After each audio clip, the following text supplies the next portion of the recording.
is Hana, and I've been in the Bison for 4 years. I'm the co-editor-in-chief and lead web manager.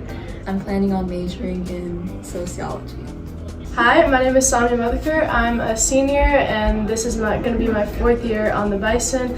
I am a co-editor-in-chief and the lead of the writing and editing team. In college, I'm planning on majoring in biology and psychology. Hi, my name is Ray. I'm a senior and I am also co-editor-in-chief as well as the video and photo lead.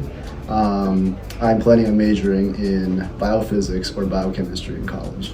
Hi, I'm Anya. I'm a senior and I am the co-editor-in-chief and the design and marketing team lead of the Bison. I've been in the club for 4 years and I'm planning on majoring in computational biology.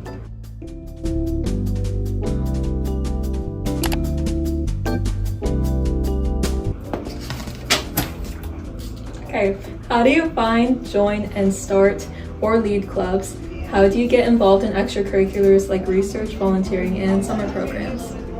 Okay, so to find clubs, we do have like an annual club fair, which I think is the best time to find clubs because you can kind of talk face to face with like the people that are already in the club and you can kind of get an idea. And when you're already like walking through the halls of Shaker High School, there's like a bunch of posters all the time for like different events that clubs are holding.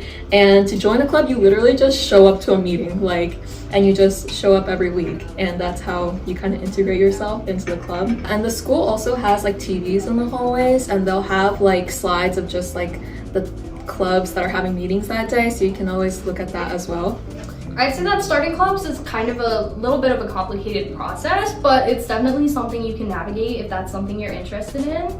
You just need to think of an idea and find a couple of people who are also interested and who are willing to maybe help you out with it, and a faculty advisor. And then it's just a bunch of paperwork from there, getting board approval, getting all sorts of like approval, setting up your like accounts for like treasury and stuff. But it's definitely a doable process and I have done it. And I'd say it's a really fun thing to do that really stands out. As far as like summer programs go, I'd say summer programs are a really, really important thing, especially for your junior and your senior summers. Doing something over the summer is kind of important because your junior summer, you can get opportunities from your summer programs, things like research and stuff. I actually got my research from a summer program because I just continued doing research with my mentor at the summer program. So one thing about research is that you don't have to do any sort of like specific programs. You can just email any professor who has like research in the field that you want. Oftentimes they'll probably say no, but just keep trying and you'll eventually find something. So in terms of extracurriculars, I truly feel that sports is an incredibly important aspect of at least my high school experience. I have been on the varsity swimming and diving team since freshman year. There's kind of this intimidating aura around sports, but I think that if you are looking to be part of a truly engaging community and be part of something bigger than just yourself, then definitely get involved in sports from early on in your high school career. I think that's extremely important. Okay, to get involved with like volunteering, there are volunteering clubs at Shaker that like specialize in that. So we have a club called SOS, and there's also the Red Cross Club, and we also have a Key Club. And those are just some of the like volunteering oriented clubs here. But you can also search up things that you're passionate about and then try and find an organization that kind of like specializes in that, and then just like cold email and ask them if you can volunteer there. I volunteer at the Shaker Heritage Society as a tour guide, and that just happened because I visited the heritage site one day and I was like, oh wow, this is really cool. And I just reached out to the executive director and she was like, sure. And another thing about like volunteering, there's a very good resource locally called the Colony Library. You can kind of just go, they have a teen advisory board kind of thing. It's called TAG, and you can just volunteer with them. They hold like monthly meetings and things, so it'd be nice to check that out. In terms of volunteering, I think that's incredibly important to start really early. You don't want to start it like the summer before your junior year or summer before your senior year. You definitely don't want to do that. You don't want to start prioritizing it too late, because that is kind of a warning sign, I think, to colleges. I personally started getting involved just like Hana said. I just searched up stuff that I was interested in, and I heard about from one of my friends that the fire department takes in volunteers, and they also take in junior volunteers and teenagers. So I kind of felt a little bit passionate about community service and public service in general. So I signed up as a junior volunteer firefighter, and I've been doing that since my sophomore year. I think competitions are also an important thing that can kind of shine on your resume a little bit. And you basically find those just by searching it up, just Googling it up. Like, I'm interested in writing competitions. I know that a lot of people participate in the Scholastic art and writing competition. All right, so the second question is, how do you choose classes and balance your schedule and workload, and what are some fun electives to take? I would say try to see what you can handle your freshman year. Maybe take some AP classes if you can. I don't think we offer any like APs in your freshman year. Try to take classes that'll challenge you, but at the same time, like, if you find that you're really not gonna do well in an environment where it's just all APs or all honors, then you can feel free to drop some of those for Regents classes or for electives. I think that if you're really serious about going to one of those like top 20 schools in the country, then it would probably be in your best interest to take like the most rigorous schedule that you can possibly take, just because that's something that colleges definitely do prioritize. They want to see that you challenge yourself throughout high school and you are ready for that college level like instruction. And if it doesn't work for you in like freshman year, sophomore year, then maybe like take a step back, because that's also okay. Like, you can always explain that. I mean, I personally kind of regret some of the decisions I made junior year.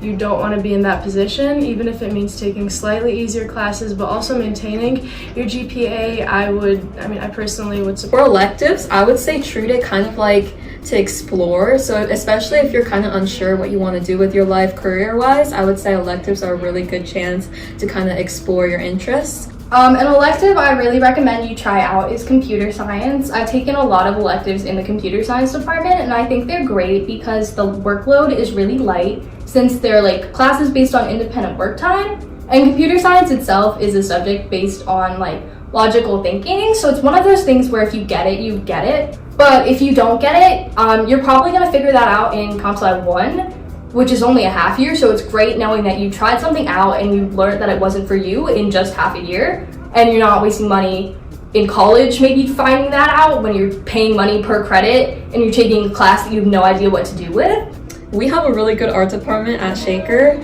and there is a specialized like art track that you can go on, which is like you start with studio art and then you work your way up. But there are other like fun like ceramics classes. Any of those are really fun and really fulfilling.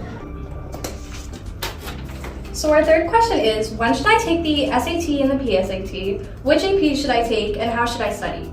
I think that the PSAT is actually more important than people think, because even though it is kind of just practice for your SAT, it also leads to the National Merit Scholarship, which is really important and a really great achievement to have if you do get that. Very small margin of the top scorers in the country become semi-finalists because their scores were good enough, and they become considered for different scholarships and different corporate scholarships, different scholarships from the committee itself, and lots of just really cool benefits that are really important. And it's also a great award to have because not that many people have it. Testing is very important, especially like these standardized tests.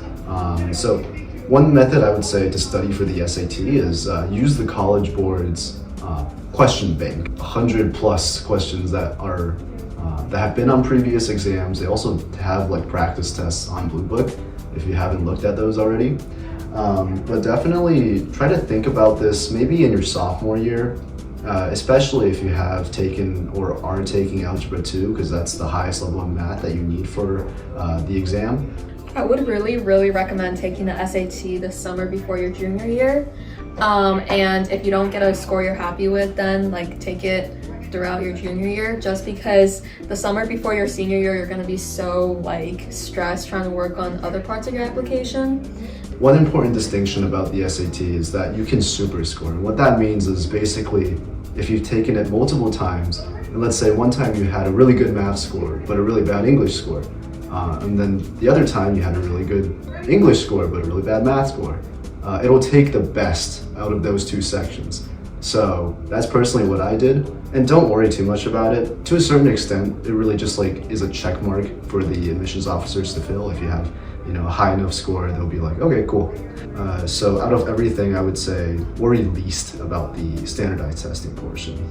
So in terms of APs, I think that it's good to kind of give yourself a good head start. I think I loved AP World when I took it my freshman and sophomore year. I think that's an excellent head start to kind of familiarize yourself with an AP, and Miss Ryan and Miss Vasily definitely prepare you well for that. There are also obviously other APs, science APs, and math APs that you take later in your junior and senior years. Of the limited amount of APs we have at our school, definitely take at least one of the English ones if you're interested, AP Lang or AP Lit, because I know most colleges only accept credit from one of them, so really just one or the other, but I would definitely recommend taking at least one. As for self-studying, you can also self-study for APs. That's another option. Some AP exams we don't offer at Shaker, but they do offer it at neighboring schools like Bethlehem or Niskayuna, so if you want to take an exam, that's personally what I did for bio. I wasn't allowed to take it until senior year, but that would have conflicted with another science class. So I did it at Bethlehem, and all you have to do is email someone from that school district who will give you kind of like the info, and you can take the exam there. You don't have to take any sort of class. You just can show up for the exam. And so I would say definitely consider that if you want to knock out some of your credits when you get to college. I have a lot of AP prep books that I bought. Those helped. I really used Khan Academy to its full extent, and that was truly extremely helpful. And I honestly feel like the resources that teachers give you, you might underestimate those, but I think those are extremely helpful, and teachers usually set you up for the best success. Okay, when do I start college apps and essays, and how do I choose topics? So I would start college apps and essays the summer before your senior year. I wouldn't really start it earlier than that, just because you'll be a completely different person in the span of a few months. So you really want to show colleges your truest self at the current moment. But yeah, definitely start the summer before your senior year, because once senior year starts, you're gonna have to balance classes with all the essays you have to write. It's just not a fun time. Don't do what I did. I kind of procrastinated. I kept my essay for the total end, my Common App essay, and that kind of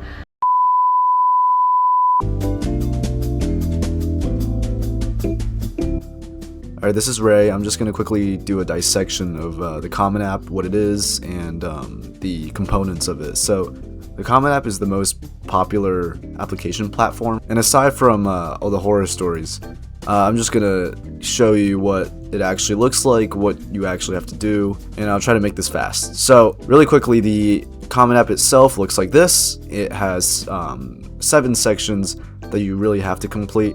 So, the profile is just a few questions about yourself, your demographics, that sort of thing. Family is also really simple. You just put information about your family in there. Education is where all of your academic stuff goes. It's where your honors and awards go. It's where your classes go. Testing, so ACT or SAT, as well as AP exams. Activities, you are allowed 10 spots to put any extracurriculars that you want, as well as other responsibilities that you might have in your family. This is an especially important section because extracurriculars are one of the biggest things that a college looks at. Writing is where your personal statement goes. It's a 650-word essay, and there are several prompts you can use. One of them is literally just, choose your own prompt. So that's the biggest essay that you'll write probably for college. And then courses and grades, you just put in all your courses. It's a little annoying and tedious, but they make everyone do it. For every college, there's also a specific set of information you have to fill out. For example, a lot of colleges have extra supplemental essays that you have to write, and they are usually under the writing section for their college. Now, supplemental essays are probably one of the most confusing parts of the application, so I'm just going to quickly go over them. Basically, every college has a certain number of essays they want you to write on top of the personal statement, and they can be really a number of prompts. These are the most common ones. So the diversity essay is what makes you unique, why us, basically why are you applying to their college. Why major is basically why are you choosing the major that you selected. The community essay is about how you've interacted with your community and how you're going to build community at the college.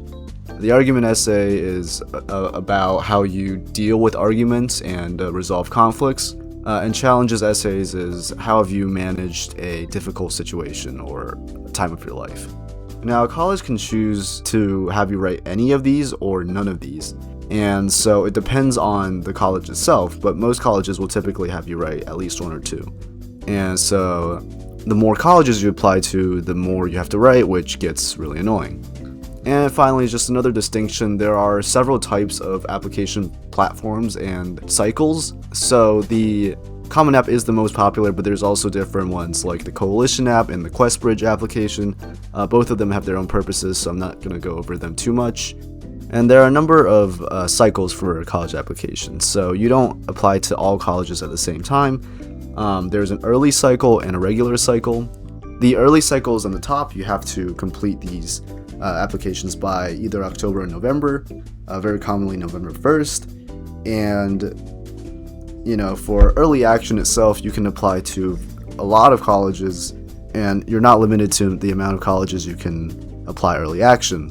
For restrictive early action, it's kind of different because you are limited to that one college that you can apply to in the early round. However, you are not binded. For early decision, it's a little different again. It's similar to restrictive early action in that you can only apply early to one college, but if you're accepted, you have to commit to that college. You can't usually back out unless it's for financial reasons or something like that. For regular decision, most colleges will have regular decision. The early ones are not guaranteed for every college. Some colleges might only do early action, some colleges might only do restrictive, and but pretty much every college has a regular decision cycle where you apply usually by December or January, and again, there's no commitment. A rarer type of admissions is called rolling admissions, where there is really no deadline. You just apply whenever, and they give you a result within a few weeks.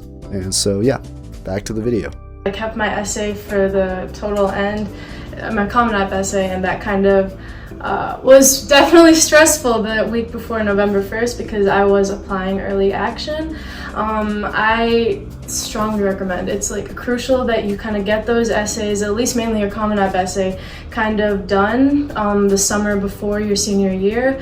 That truly lifts a lot of weight and a lot of stress off your shoulders. If you do that, you can kind of form your supplementals also in a way where you're not drawing too much information from your Common App essay. You're kind of keeping a good balance between them. Obviously, if you're applying RD, you will have a little bit more time to kind of get those essays done because the deadline is later and it's in the beginning of January. Advice I've heard from a Harvard admissions officer is that if you drop your essay on the ground at your school and any one of your friends picks it up, they should know immediately that it was you who wrote it. And I think that's really important advice to consider when you're writing your essays, writing your personal statement, because you really want to make sure it's you. You want to write from the heart. You want to write about something that's meaningful. One thing I've heard is just like, you have all of the space on your Common App to talk about your academic interests. So I would leave the personal statement as a space for you to explain your personal details. Let's say like family, for example, or your religion, something that the admissions officers wouldn't have gotten from your academic profile, like your transcript and whatnot, right? Elements of your interest, but it doesn't mean you have to make it the focal point. Start brainstorming certain character traits that you want to convey about yourself, and then start brainstorming from there, like stories or anecdotes that you can tell that kind of showcase that trait. And make sure that when you're writing your essay, you always bring it back to yourself, and then you always want to connect it back to how can I exhibit this trait at college, and how am I going to impact the college campus, and how am I gonna what am I gonna bring to the college campus, and why should colleges want me on their campus? And that's just a really important note to add in your conclusion? Because otherwise, why are you writing it? I think that there's kind of this conception that you should just copy and paste, like reuse supplementals and things like that. I strongly advise against that because I think that colleges, especially colleges that you're passionate about going to, value when you are kind of specific about their program, specific to that college and specific about what you can bring to those specific programs. So I think that's especially important when you're forming not only your Common App essay, but also your supplemental essays. And as far as topics go, make sure it's something that's telling a story. I feel like a good essay has to cover 3 things. One, like the actual topic. Is it cliche? Because if it's something that like everyone's done and it's something that like, if it's a story that everyone's heard about, like what's new there? What's like eye-catching? So try and choose a topic that's very uniquely you. Think about your hooks. Not every essay has to have a hook. Don't make your hook forced because that sounds really weird and that's when it stops sounding like human and starts sounding very like AI, which is also something you want to watch for. You don't want to sound like AI. And I think the second thing you want to cover is something about you personally. Whatever your topic is, transition it into an aspect of yourself that is positive that you want to share with admissions counselors as what you are bringing to the table at that school. And then I think the third thing that you maybe want to consider doing, which I don't feel like a lot of people do, that could really set you apart, is move it to how you've impacted others. Move it away from yourself and to start talking about community or impact or something noticeable and something that's an achievement that a lot of people aren't necessarily addressing in their personal statement. And yeah. As far as like how you choose topics for your essay, really just, you can use, previous essays that you've written for classes, or you can really just think about, what is something that is really important to you as a person. Like I mentioned family earlier. If you have a really strong story from, moment in your past that has something to do with your family, you can definitely start brainstorming. And now again, you don't have to make it the most polished thing ever when you're starting out. That's a lot of the times how you get writer's block, is by trying to write something perfect. And you don't have to do that at all. You can start with 2 paragraphs of just nonsense and then eventually build up to something that is actually cohesive. And it takes time, so definitely start early. College application season, which is in September to November, that's when it gets really busy. You will find that you won't have time. There's always stuff to do. Like if it's filling out financial aid stuff, filling out scholarship applications, there will always be things for you to do in the fall that you will not be able to anticipate. So start some of the things that you can start, like for example, the Common App. I think it opens on August 1st every year. So definitely try to do those things before you tackle anything else, as they will become really annoying if you leave them. So the next question is, how do I build my application story, or spike as some people call it, and ask for recommendation letters. This isn't something that you start when you're applying to colleges. This is something that happens in freshman year, or maybe even earlier. But basically, by building an application story, it just means kind of how are you describing yourself to colleges in a way that represents you in the fullest way. And what that can mean is something that you're interested in. Like, let's say you're very interested in science and in research, right? Maybe then you'll fill your time with a lot of research extracurriculars or science clubs, right? And that's a way to get your story across as, oh, I'm very passionate in science. If you said you were passionate in a scientific field, but then in your application it mentions nothing about any sort of involvement in science, then the admissions officers might find that a little skeptical. So I think when you're building your application, I think it's important to kind of not dip into everything. You don't want to be volunteering in every club, interning at every, you want to have a story that truly reflects who you are, because colleges want to see how unique you are and how you're different from other people. So I think it's important to get that early on. If you're true to yourself, then that'll just come immediately, you know? And if you want to showcase your particular interest in certain things, then go for those particular things. Like for me, I have this affinity for writing. I wanted them to see that because I want to apply to colleges with a more liberal arts focus. So that's why I geared a lot of my, portfolio towards the fact that I'm a writer and I've participated in, writing endeavors. So I think what a lot of people do when they're looking for a spike is they try and flatten themselves to like their most academic interest, something that they think looks good, or they try and go for like the most niche random thing ever because they want to be different. But I actually think you need to be doing the exact opposite, because if you have multiple interests, that's absolutely not a bad thing. And I think you should always try and combine your interests if you have multiple to try and find like some sort of intersection, because you are actually being more unique when you do that. It's also more desirable for like college admissions because you're showing multiple facets of yourself through your extracurriculars rather than maybe having to explain those in your essays or like do extra work to bring those to light. If that's something that's very you, that's absolutely something you should do.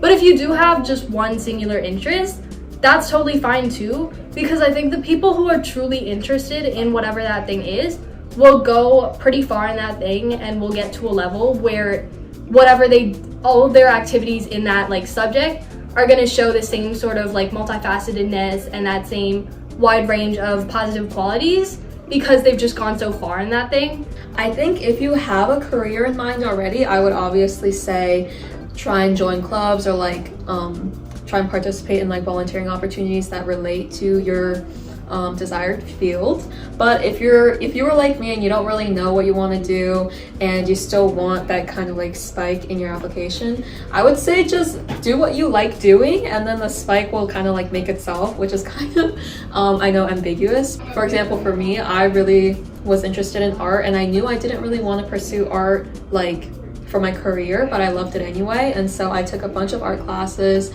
A lot of my extracurriculars are related to art, and that's my spike. The passion comes through even if you don't intend on pursuing it for a career.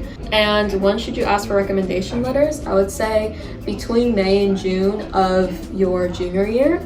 So it should definitely be your junior year teachers, because senior year I feel like it's too late it's kind of rude to ask teachers your senior year because they won't have that much time to write it, and most teachers will have rec forms that they'll give you, and so you'll have to answer some questions for them on what kinds of things you want written in your letters of rec. So it's really important that you ask your teachers early.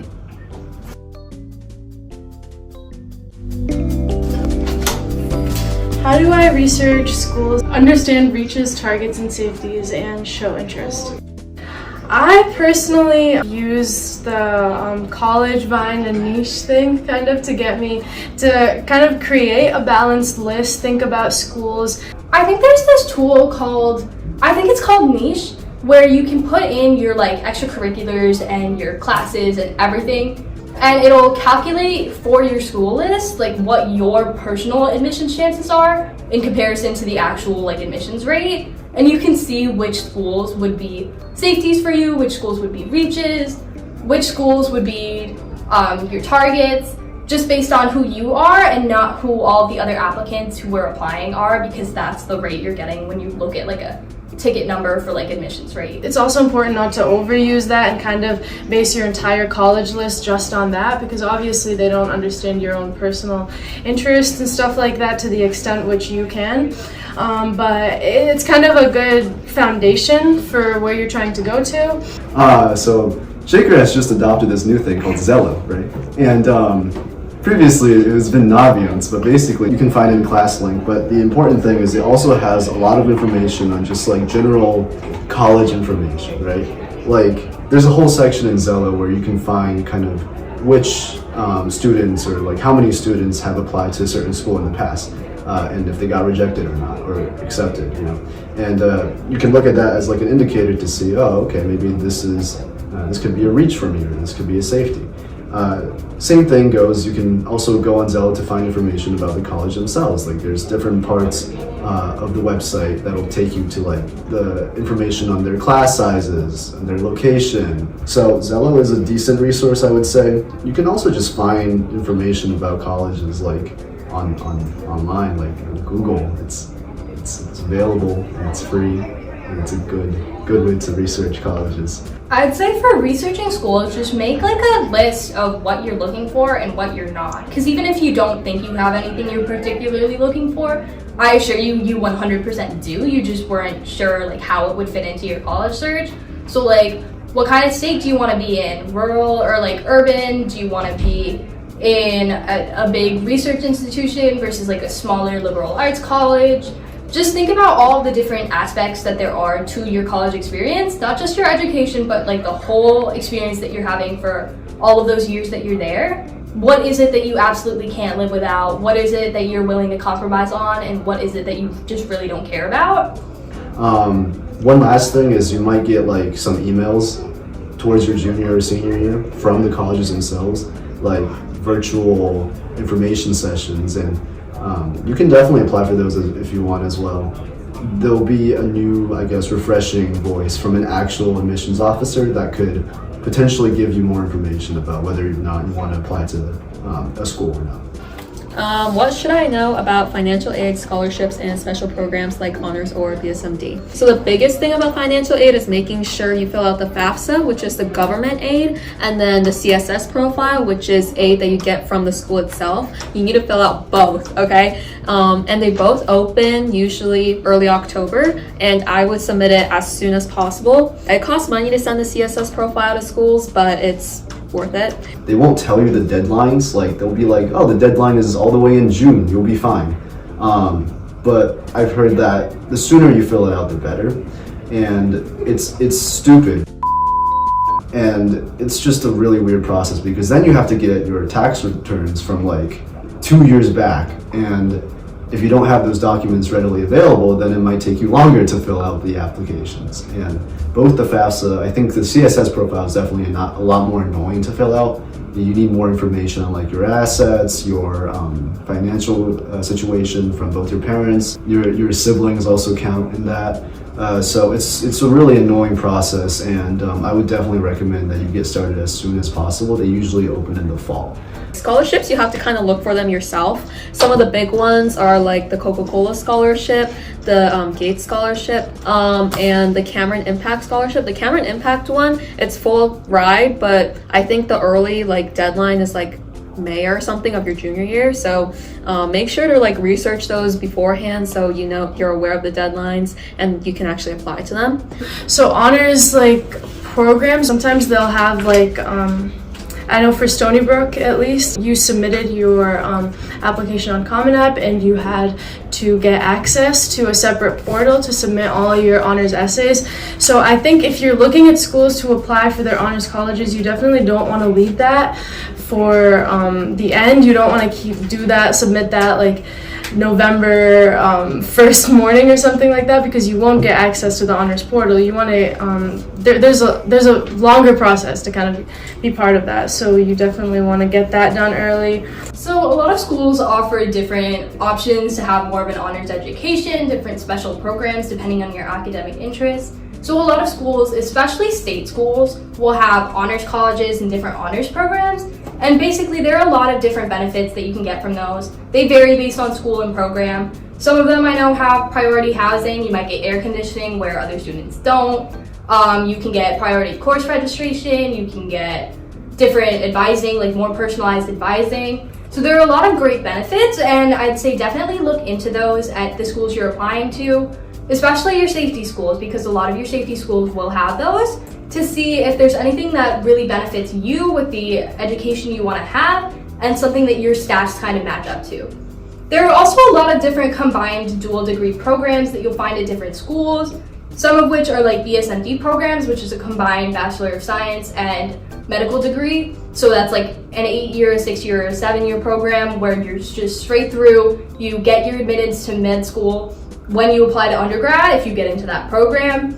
So definitely lots of pathways to consider. There are a lot for health professions like physical therapy, occupational therapy, dental, for like engineering and art and architecture. There are a lot of different programs, so just look at schools that kind of have programs you're thinking about. And if you know what field you're going into but you don't know if programs exist for that field, just Google it, because that information is readily available. And yeah.